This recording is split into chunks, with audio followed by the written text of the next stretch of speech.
Today, the Cure Chronicles is delighted to welcome Nathaniel Hall. Nathaniel is a freelance theater maker, actor, director, and HIV activist from Manchester who was diagnosed with HIV at the age of 16 but didn't tell his family for nearly 15 years. He is best known for his outstanding show First Time, which documents his experience of being diagnosed with HIV and how it changed his life. While on tour in the UK, the show received audience and critical acclaim and won the Edinburgh Award in 2019. Nathaniel has also made an impact with his outstanding performance in It's a Sin, which brought HIV/AIDS into mainstream conversation. Nathaniel is also the co-artistic director of Dibby Theatre and was the co-creative director of the Manchester Pride Candlelight Vigil. He tells autobiographical stories of health and well-being and has appeared extensively across UK media talking about his experiences with HIV stigma and shame. He's currently writing his next show, Toxic, which is scheduled to premiere in 2023. Nathaniel, it's great to meet you. Thank you so much for joining me on the Cure Chronicles today. Oh, thank you so much for having me, Jeff. It's really a pleasure. Just reading over your bio, you've done a tremendous amount of stuff.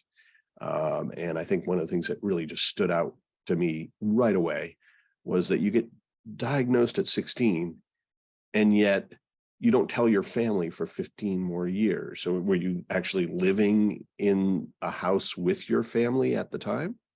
Yeah, I was. I was living with my parents and my two older brothers, my younger sister, and very much lived with them for a number of years after that. I went away to university, but then came back. And so, I was living in that house with this secret for quite a long time. Yeah, what was that experience like? I mean, what was your takeaway from that, or what motivated you to keep it that way? Well, I think I remember the very clearly, getting that diagnosis. I'd been on holiday with my parents. I got very sick on that holiday, which was my seroconversion, where my body was recognizing that I was HIV positive. We're talking like both ends at the same time, kind of sick. It was really unpleasant. And my mum took me to the emergency doctor when we got home. And of course, 16-year-old boy with his mom, the doctor's not asking the questions around, sexual history or, all those kind of things. He just went, "Oh, you've got a waterborne virus, you just kind of ride it out," sort of thing, which right. I did. I got, I lost about 2 stone, but I did get better. I was really quite bad. But then I started college, and I started to get other symptoms in the downstairs department, which no teenage boy wants, So I was like, trip to the STI clinic, the sexual health clinic, on my own. And the doctor there had been constantly he obviously knew, he could see the signs and symptoms of HIV, but I was refusing to take the test because we still can refuse, but it was an opt-out test. It wasn't included in the other tests. And eventually he convinced me. And I remember getting the diagnosis. It was 2 weeks before my 17th birthday, and then going home with the weight of that, and with the weight of all the conversations I'd had with my mom about being gay recently, and protection and stuff, and deciding whether to go through the door and tell her and go, "I'm a child, I need my mom, I need help," or go, "You're an adult now, go upstairs and deal with it yourself." And that's the path that I chose. And it was, looking back, it was totally not the right path to take, but it was the one that I did. Wow, you decided to consider yourself a 17-year-old adult ready for the adult world to handle everything on your own. Yeah, no, I can certainly understand, how difficult even that decision would be, and how, the anxiety that would surround actually opening up in that situation. I think anybody could understand that aspect of it. You talked, just briefly about sort of getting the diagnosis and actually even resisting the idea of getting a test. I think a lot of people don't know their status. Sometimes it's because they just would rather bury their head in the sand. and sometimes because they're uneducated, that there's a cost to doing that, getting on treatment is a really good idea if you have HIV, right? You shouldn't put it off. Sometimes because, again, lack of knowledge, that it's sort of like a self stigma where people are like, well, wait, if I'm HIV positive, it's the end of my life. So I'd rather, put this off as long as I can, knowing that it's the end. And yet it's not, right? You go ahead and handle it. I mean, look you've just been so prolific with all the work that you've done. One of the things, so it can just be part of life, right? Like it certainly shaped a lot of your art. I can see that. But is that necessarily a bad thing? It's now something that, you've turned into. You made lemonade out of lemons, right? I was just about to say the same thing. When life gives you lemons, make lemonade. I think, yeah, all of those things. I think I lived for a long time with a lot of shame, clearly. It took me 15 years to become open about my diagnosis. I did tell some people, and I told partners, but it was very much a secret. It was very much this heavy thing that I carried. And for anyone that's had a HIV diagnosis, they'll know my experience is not uncommon. Many, many people go at least a number of years before they really, really deal with the psychological, kind of grapple with the psychological impact and the emotional impact of the diagnosis. And I think I carry this cloak of shame over me, and it really impacted my life in so many negative ways that I wasn't even noticing. And incrementally, my life got, less and less stable, and I got less and less emotionally stable, and my relationships got less stable. And then I realized, with hindsight, I remember someone saying to me after a show once, that shame is a useless emotion. Shame weighs on us like a heavy cloak that we can't rid ourselves of. They said regret's much better, because when you regret something, you acknowledge that you want to do it differently in the future. But even then I go, do I regret the things that happened? I don't know. They've shaped who I am. We can always talk hypothetically, can't we, about, sliding doors, which way is my life going to go? But this is the path that I was given, and I wouldn't change it for the world. Oh my gosh, I'm so happy to hear you end on that note, right? Yeah, when you talk about regret, I think, well, you don't have to regret your actions to regret what happened to you, right? So that's fine. And I love that idea that, shame is, this heaviness and distortionary force, right, in your life that doesn't have the same positive aspects as processing it, feeling bad about either what happened or even regretting something that you did. And I'm glad to hear you didn't, right? Because it sounds like you had a very normal life, and then, this could happen to anybody. And then you get a chance to kind of come out of that funk and start being real with yourself. That's the first step to being real with other people. And then, it's interesting. So maybe the stigma starts to gradually break down, or your friends and family sort themselves into the supportive ones and the ones that, okay, I'm just not going to talk about it with them, and you can go on. But you did much more than all that stuff.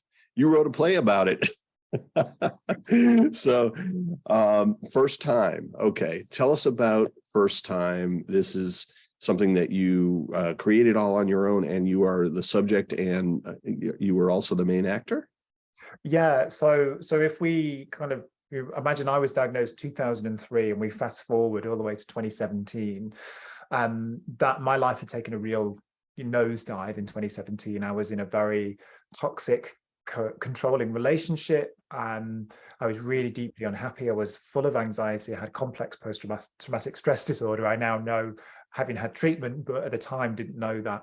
I was really heavily reliant on drugs and alcohol.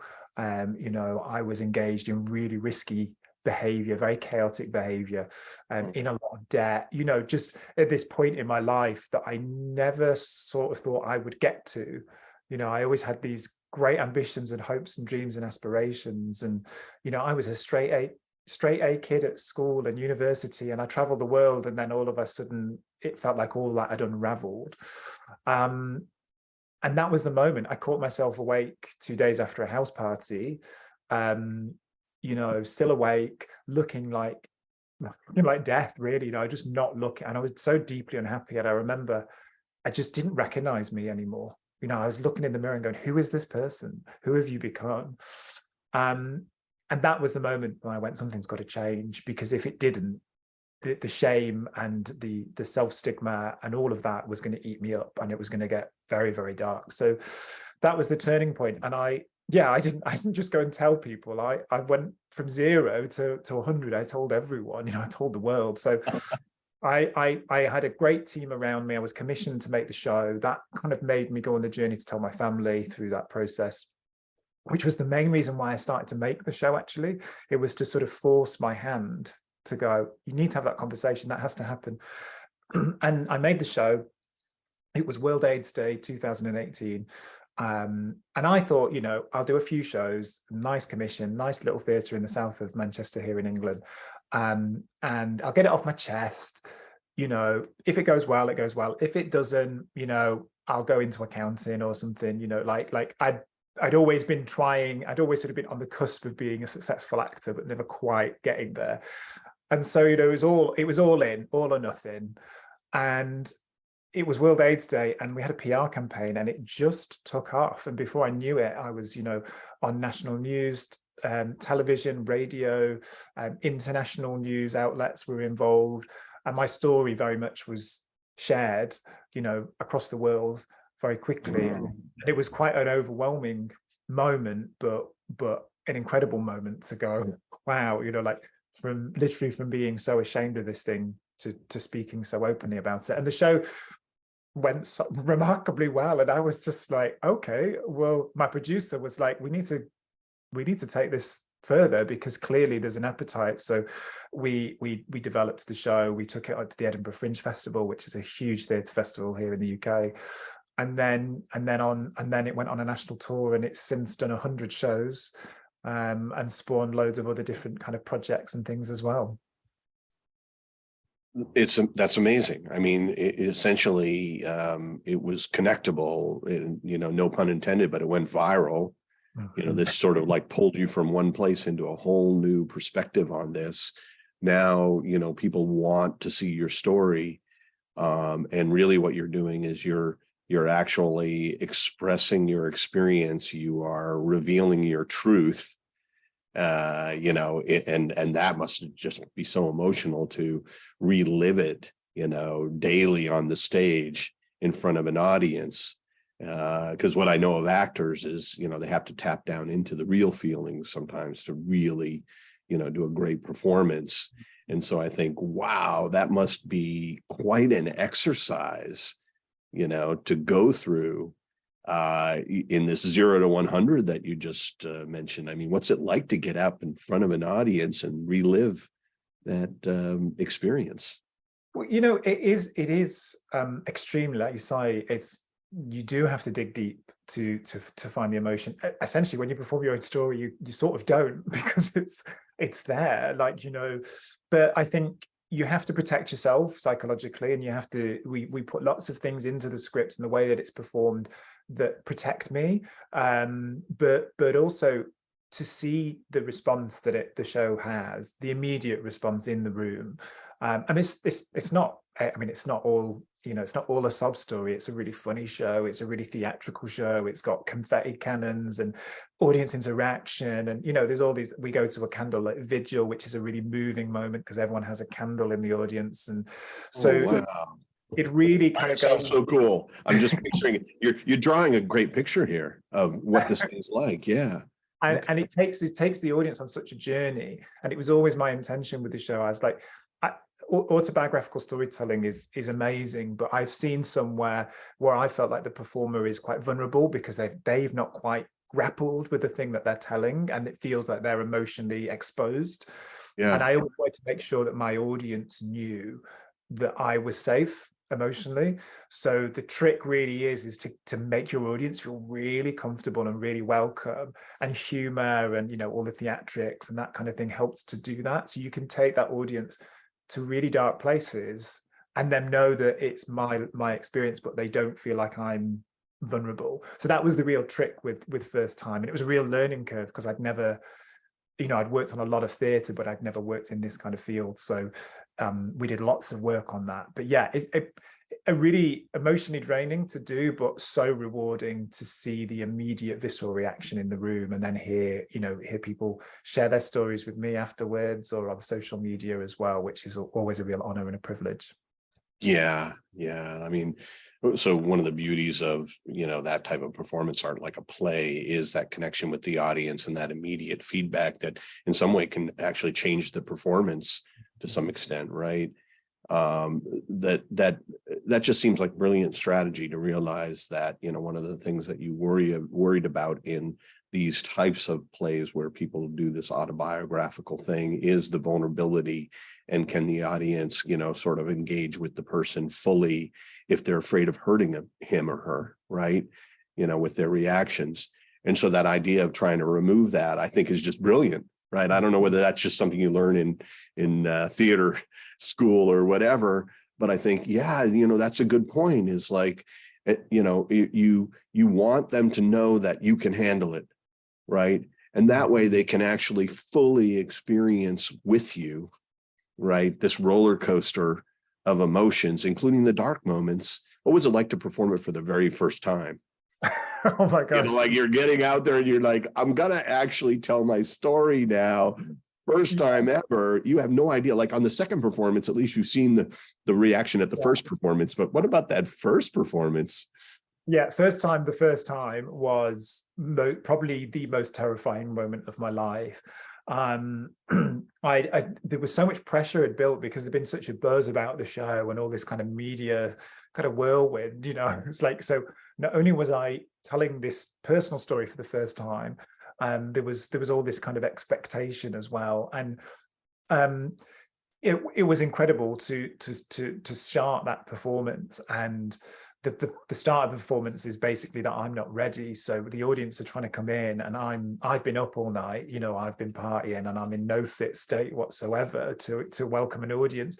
And so the humor of all that, although it's kind of quite dark humor, but the fact that I'm trying to tidy up because the place is a mess and I'm welcoming people in, that really helped break the ice for the audience, but also for me on that first performance to go, okay, now I can breathe because everyone's laughing and everyone's having a good time, and there's like good music playing. Wow. So that helped me settle into it. But it's one of those moments where when you perform, and any performer will tell you this, you sometimes get to the end and you go, I don't know how I got here, but we did it. So interesting. Yeah, nobody said that to me before. I just think of stories as having arcs, with beginnings and endings. And I think of, I'm always just in awe of writers that can actually go ahead and pull out a good story arc from anything. The way you describe that show, I'm like, that's just amazing. Like, when does it open on Broadway? When can I see it? We did have some conversations about bringing it over to the United States, but one of the things we had a pandemic in the middle, which was making things very, very difficult. Global pandemic. It impacted all our lives in a myriad of ways, but also we put the show on pause for that, but I continued to do a lot of outreach work, and we created some short films with other people with HIV. We wanted to continue the impact and not just kind of go, let's give up because of this pandemic that was sort of in the way of live performance. And then when we could tour again, we went back on tour. I did 100 shows, and we just sort of I came to this point where I was like, I feel it's doable in terms of the emotional kind of energy that it takes, but actually it does have an impact, and for me having an end point was really important.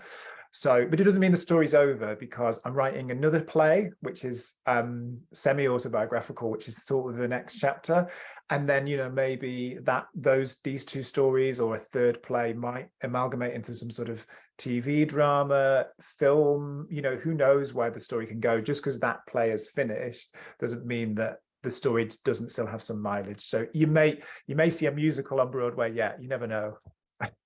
I love it. And I also love how freely you talk about all the possible scenarios, right? Because I think that's how people should feel about their futures. Just in general, they, just go for it, right? Once you have your survival covered, right? Yeah, just go for it. Find out what your special story is, or what your special skill is, or or what is just immensely fulfilling to you, and just go for it. I'm just here. I'm sitting here with you thinking, geez, one day I might go, oh, I know that guy, right? Because I might see you everywhere, because sometimes that does lead to a lot of notoriety, a lot of fame and whatever. But the important thing is that, whether it's COVID getting in the way or just normal life, right? Keep going. Yeah, absolutely. Or an HIV diagnosis, keep going. Absolutely. Right? Yeah. And I've always said, I've never, the fortune and fame game is, I've brushed it, I've skirted it through some of the things I've done, but it's never something that is really, I've never been compelled to chase after that. And I think chasing that just for its sake can become unfulfilling in a sense. And the work that I do, and the community work and the community arts work that my company does, and all that other stuff, and we have talent development programs for LGBTQ creatives and producers as well, that brings me so much fulfillment and joy. If the other stuff happens, I'm not going to say no. Really. If Hollywood comes knocking at my door, I'm going to be there. You know what I mean? If someone's paying, I'm going to turn up. But that's not a dream that I'm chasing just for the sake of it. Yeah, I think I've heard that a lot from a lot of people. Like the pursuit of money is a really empty thing, but the pursuit of something that you care about that leads to that is, especially knowing that it may or may not lead to that, but that fulfillment is a major reward. This was just one, thing that you did, right? You went on and you did, you I guess starred in It's a Sin, right? So this was not your own creation, but apparently you gave a tremendous, tremendous performance in that. Can you tell us a little bit about that? Reason for that? It's a Sin was on Channel 4 here in the UK. It was on HBO Max in the States, and it's been on in a lot of other countries around the world, streaming services.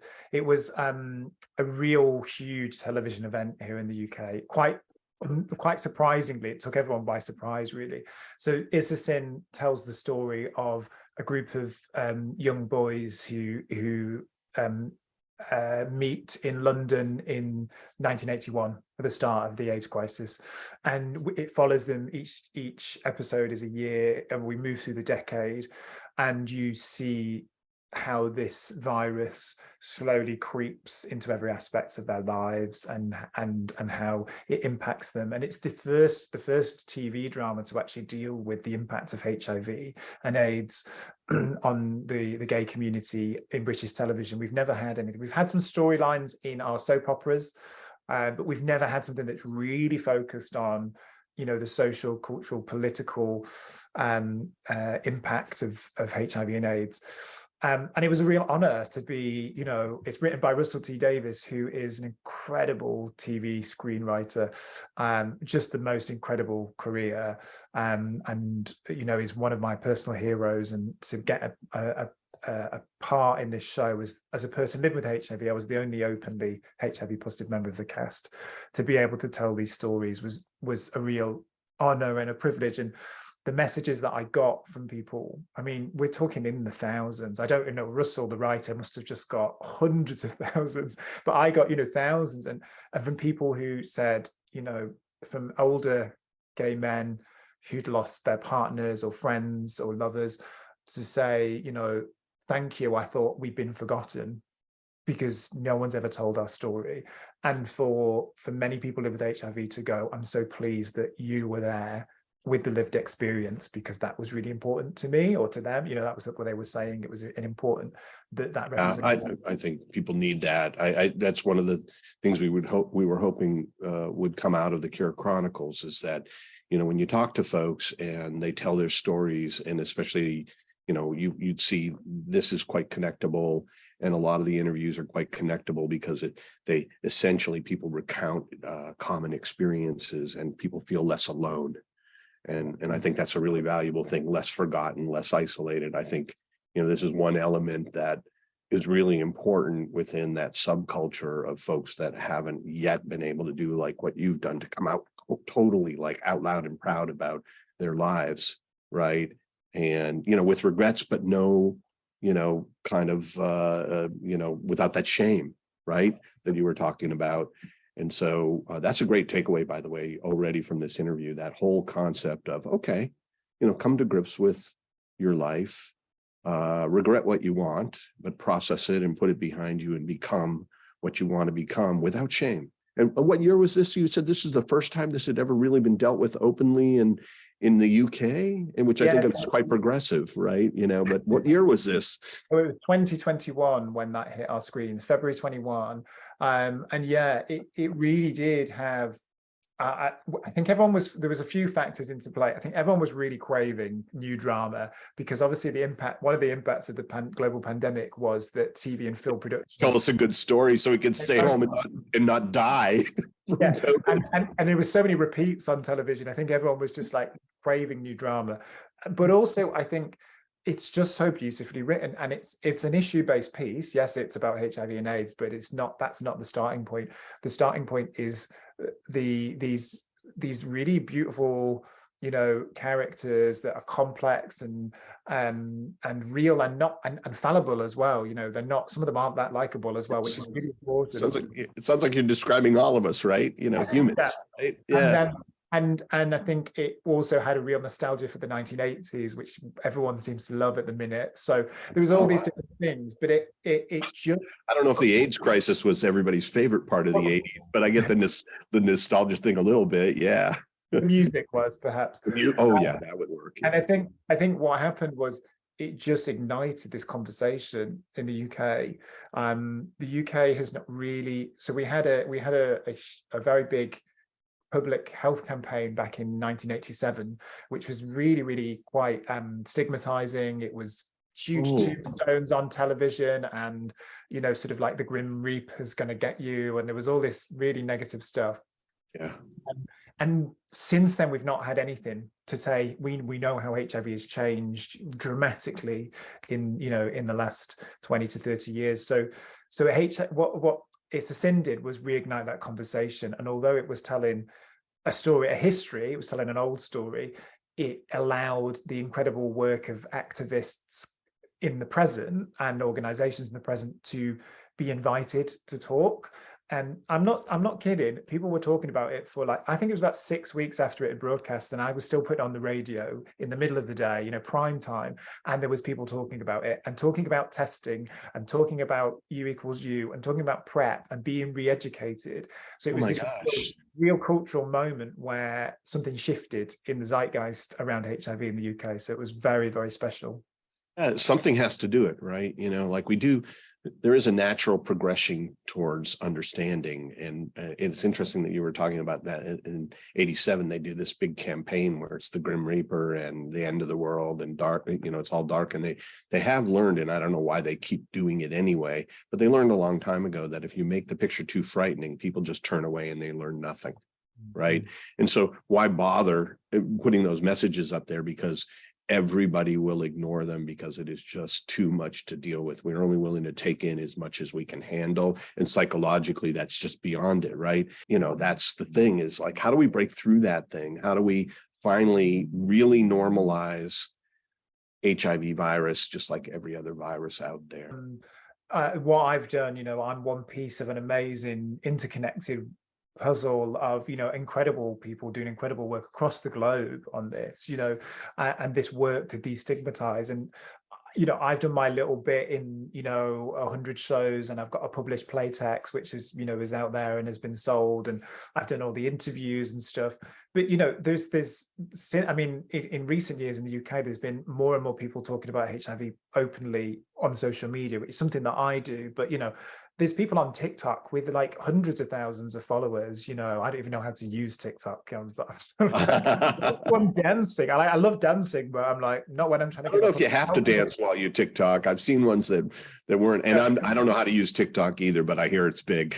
I just seen today an article about a young woman in Wales, 25 years old, a young mom, had a diagnosis, has recently gone, onto social media, has gained a huge following talking about this. And that's just incredible, and I'm very privileged. I've been given a platform. People recognize my work, and, people applaud me at the end of it. But the work that people like that do day in, day out often doesn't get recognized. And it's really important to acknowledge that we can all make that difference. Every single one of us. It doesn't need to be a huge grand gesture. You don't need to write a play or a TV show. You can make that difference day to day, even just with one person, by having a conversation. So it's really important for me to recognize that, and all the unpaid labor of all those amazing people that is helping us work towards that stigma-free world. Yeah, you know, it is really cool that you're calling this out, you know, that, yeah, you can do that and never, you know, get recognized for it, but it's important. Yep. It's good. It's really good. And it's really important. And you're an example where it, you know, it did actually suddenly find its market, right? Its traction. And I wonder whether, you know, a lot of these things, right? You're like, oh, people are on TikTok with 100,000 viewers. Well, I think that represents, you know, coming from the product world, supply and demand. What you had was this vacuum out there, you know, of all these people that, you know, need connection, that needed, you know, to identify with somebody, and then brave people who were first movers in that. And I think a lot of it has taken off tremendously fast for that reason. And sometimes it's just a matter of, you know, finding the right medium to get out there. You know, and other times it's, you know, how connectable is your real story and how authentically can you tell it too, right? You know, you seem so relaxed about your history that you can go ahead and just speak about it completely honestly. That, I think, is, you know, one of the big things, barriers to people, you know, being able to produce, you know, or to tell a story that's engageable. That authenticity is very, very important, and that, you know, the realness, the truth to it. Well, but that's not all you're doing. I mean, you could go on and on and on. I don't want to just, you know, I want to leave something for the next interview. We should get together again. But you know, tell us what else we should, you know, before we sign out here. Is there anything else you'd like to cover? Can you tell us about your next thing that you're going to do so we can keep an eye out for it? I am going to, you know, I don't know whether it's still there, but I'm going to search at HBO and see if I can find, you know, It's a Sin, right? That was the one that's on HBO. Sure. Yeah. It should be. People should, search it out. I think it's been put onto some other streaming platforms as well now, so you may be able to find it. But what am I doing next? Well, so with First Time, I mentioned earlier, we made 3 short films called HIV and Me, which was about kind of widening the story. So I was acutely aware, telling my story, you know, I'm a white man, and often white men get pushed, you know, get privileged. So I thought, what can I do to give back here? And, you know, and so started to think about the other stories that we could tell. And I've got a real beautiful network of people who live with HIV, and some of those are on, you know, and on that journey to being on that journey a few years ago to being, I can tell this, I want to tell this more, I want to be public, I want the pedestal. So HIV and Me was about that, and we made these really beautiful short films about 3 different perspectives: a Black British woman, an ex-injecting drug user. These are stories you don't always hear because there's added levels of stigma and shame based on, you know, the intersections of their identities. So we made those. They are about to go online for free. We've been monetizing them for a while, but now we're going to put them out as a free resource. So they'll be on mine and my theatre company's websites. But also my next project is called Toxic, and that's another theatre show. It's looking at the impact of HIV, homophobia, and sort of toxic gender norms on gay men's relationships. It's kind of like chapter 2 from First Time, but it's only semi-autobiographical because you know, I'm acknowledging it's much more recent history, and there's kind of lots of ethics around how you tell a story. So that's next, and that will go on a UK tour, and who knows where that story will go. I think there is ambition. I have ambition for my work to be international. So maybe one day, you know, this stuff will be in the States, and yeah, who knows? But there's plenty keeping me out of trouble. That's for sure.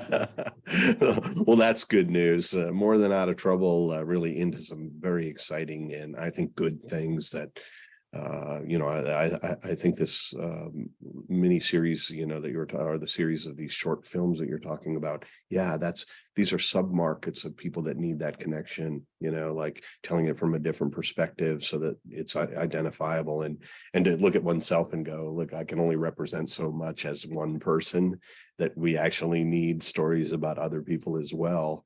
that are connectable and that will help people. I'm sure that's just doing so much good out there. So appreciate all this fine work that you're doing. And I especially appreciate you coming and telling us all about it on the HIV Cure Chronicles. Thank you. Oh, it's my pleasure. Thank you so much.